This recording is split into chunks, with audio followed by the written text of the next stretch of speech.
I'm so glad you could be here, Steph. If you could actually, before we get started, tell us about your startup, actually. Where did the idea come from? What are you guys doing? So I'm the CEO. My name is Stephanie. I'm the CEO of Restopolitan. I built this company like 5 years ago, and the idea was to create a French open table, meaning like a table management system for restaurants and a booking online platform, like a GDS, Global Distribution System for booking restaurants in France. And we changed our business model. We made a pivot like 1 year ago. And now today we are a membership card that allows you 2-for-1 deals in restaurants. That's it. Okay, so you did a good pivot, and we'll come to that in a minute. But first, tell me, in terms of funding, before you even met all these big guys, what money were you using? So at the beginning, we presented like many startup, how do you say, concours?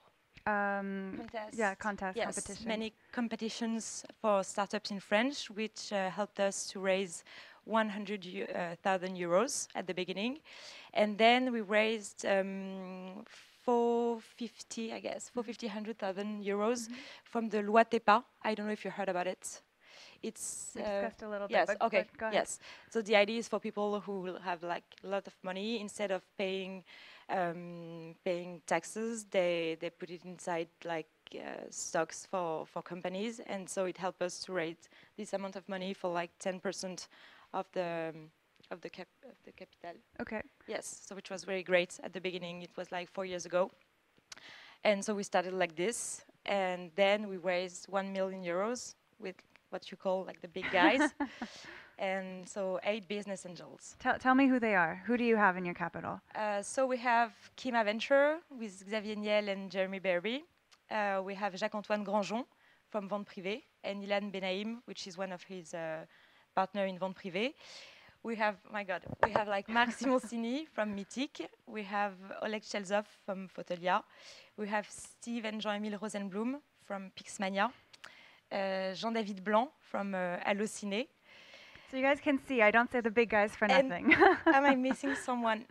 We have Thomas Langman, which actually is the producer from French movies. And Okay. that's it. Okay, Yes. so we have 1 million with all of these, essentially most of the biggest names in French tech. Tell me, how did you even get into a situation where you could pitch them? What's the story behind how you met? Who did you meet? What happened? Well, actually, I think it's like a lucky star story more than anything else. Actually, I was raising money from VC and trying, to get some money from VCs, and I met Oleg completely. Well, someone introduced me to him. It was May 2010, and Oleg just like looked at the business plan and said, "Okay, I think I'm in. I'm gonna check if Jeremy is in too, and we'll see what's gonna happen." I was like, "Okay, you don't want to see the Excel, you don't want to see like nothing." He was like, "No, that's fine. I'm completely convinced about the business model." And actually, just to be really honest, OpenTable just made its IPO like few months before, so that was kind of great for us. Yes, and so Oleg spoke with Jeremy. I spoke with Jeremy on the phone, and I explained him the model, the company, and so on. And he was like, "Okay, I'm into. We're gonna check during the weekend if someone else is interested, because we never put more like than 200,000 euros. So we'll see who's interested." And 2 days after, so Monday morning, I get a text message from Marc Simoncini, who said, "Good job, the buzz is working. We're all in." I was like, "Okay, who's all in?" And so they spoke. Actually, I heard the story after that. They all spoke during the weekend, saying, "Are we in? It's not dangerous, like to put money in the company with only a girl. She has no partners. She's less than 30 years old." There is La Fourchette, which was one of our competitors from the first business model.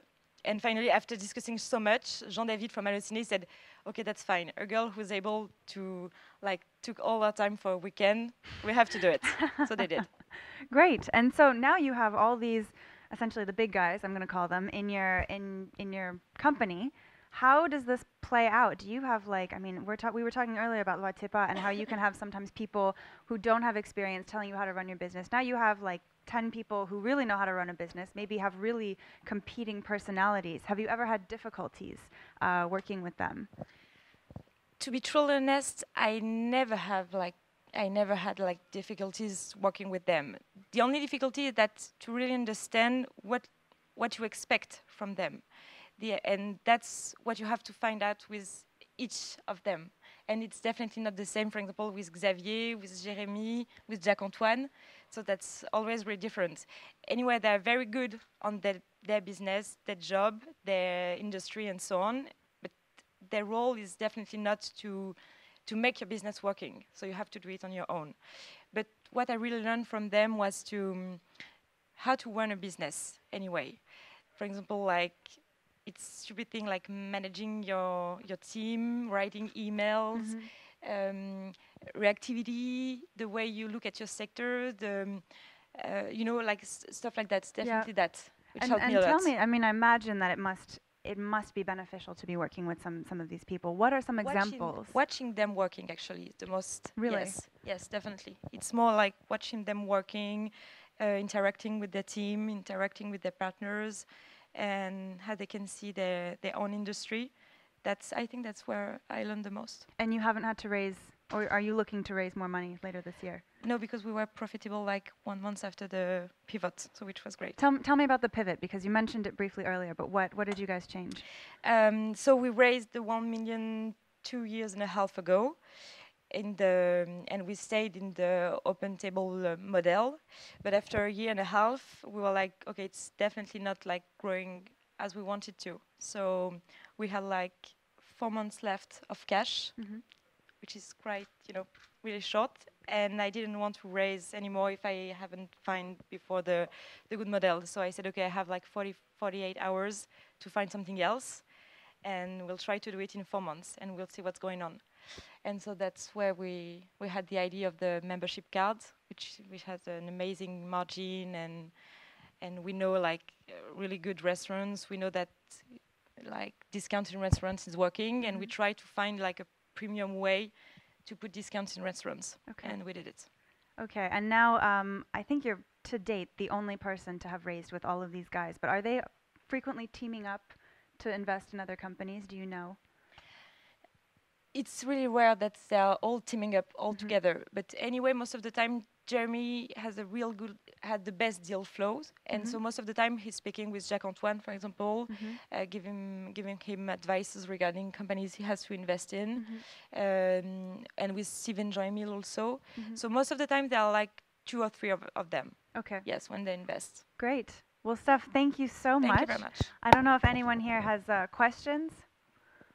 I was sure somebody had a question. Can you introduce me to everybody?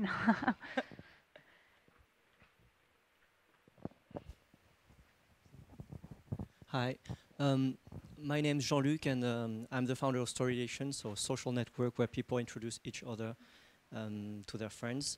And I had a question, because you raise so much money, and we probably are all very afraid of giving our equity when we raise that much money.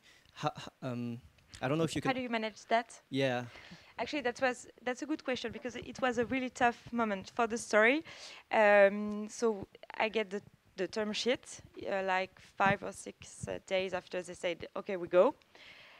And everybody had to sign it. So we changed like few things, but we all were supposed to sign it. I signed mine, Steven Joymil signed theirs, and nothing else happened, like for 3 days after that. So I was like, okay, I think there is a problem. And I called Oleg, which was like the leader, who took the lead on the investment. He was like, yes, I think this one, I won't say the name, has a problem. They want like a double D plus and all the word thing, regarding a term sheet. And so that was a really tough moment, because I was really sure I needed this money. I was really sure it would have to happen, but actually it was kind of screwed. So I was like, what do I have to do? And finally, it took me like 1 week. And at the end, I said, okay, if you don't want to invest, that's fine. I'm going to do it another way, and we'll let it go. And so I think they were really surprised I react this way. And so finally, we sat on the table, and it was fine. But that was a really tough moment to negotiate all the terms. Yes, really hard. And I was alone. I don't have any partners to. Yes. So did you manage to keep the control of your company? Yes, I have more like 50% of my company still. And I have another question. In terms of networking, what did they bring to you? Because we hear a lot like business angels bring much more than money. Did they really help you with the networking thing? It really depends on each one of them, and that's what I was saying exactly at the beginning. You have to get what you should expect from each one of them. And for example, Jeremy is really good for networking. He will introduce you to everyone. He's really perfect for that. But for example, for Jacques-Antoine, it's not his job. He's better, for example, to set like a big event for Restopolitan inside the website Vente Privée, which was really great. So you know, it depends on what everyone can do. But regarding networkings, I'm not sure that's the big thing you have to expect.